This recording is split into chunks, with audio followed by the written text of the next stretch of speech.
भारत के हाथों बुरी तरह से जख्मी हुए पाकिस्तान के दिलो दिमाग से ऑपरेशन सिंदूर का खौफ गया नहीं है।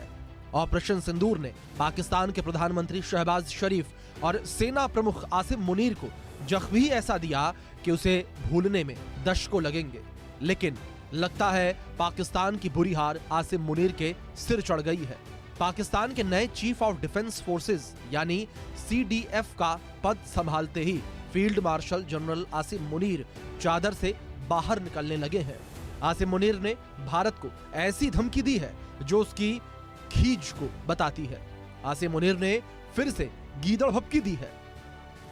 भविष्य में पाकिस्तान पर कोई हमला हुआ तो करारा जवाब मिलेगा। पहले से भी ज्यादा तेज और कड़ा होगा जवाब। भारत किसी गलत फहमी में न रहे। मई में पाकिस्तान ने भारत को मुंहतोड़ जवाब दिया।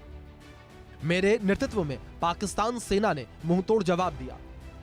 यानी आसिम मुनीर ने खुद ही खुद की ऐसी तारीफ की जो सच्चाई से बहुत दूर है। ऑपरेशन सिंदूर में भारत ने कैसे पाकिस्तान में घुसकर आतंकियों के ठिकानों को नेस्तनाबूद किया, 100 से अधिक आतंकियों को मार गिराया, ये सारी दुनिया ने देखा। और तो और भारत के ब्रह्मोस मिसाइल ने पाकिस्तान के सैन्य ठिकानों का वो हाल किया, पाकिस्तान के लड़ाकू जेट के उड़ने के लिए रनवे तक नहीं बचे। ऑपरेशन सिंदूर के दौरान पाकिस्तान ने तुर्की और चीन के बने सैकड़ों ड्रोन्स से भारत पर अटैक की कोशिश की, जिसे भारत के एयर डिफेंस सिस्टम ने हवा में ही मार गिराया।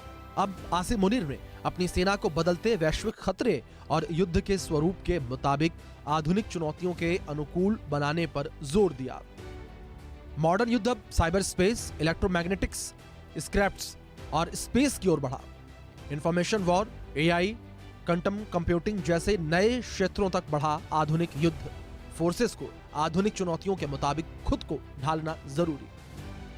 ऑपरेशन सिंदूर में करारी हार के बाद भी पाकिस्तान जीत का ढोल पीटता जा रहा है।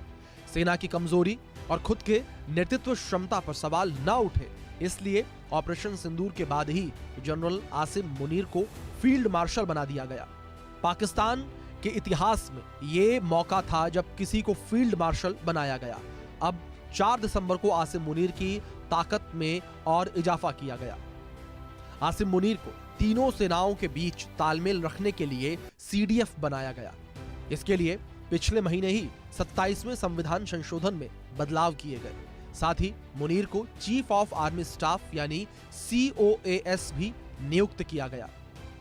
CDF बनते ही आसिम मुनीर को परमाणु हथियारों की कमान मिल चुकी है। वो पाकिस्तान के सबसे ताकतवर शख्स बन गए हैं। पावर बढ़ते ही मुनीर ने भारत के खिलाफ फिर से जहर उगला है। शायद मुनीर को याद नहीं कि ऑपरेशन सिंदूर स्थगित है, रुका नहीं है। Bureau report, India news.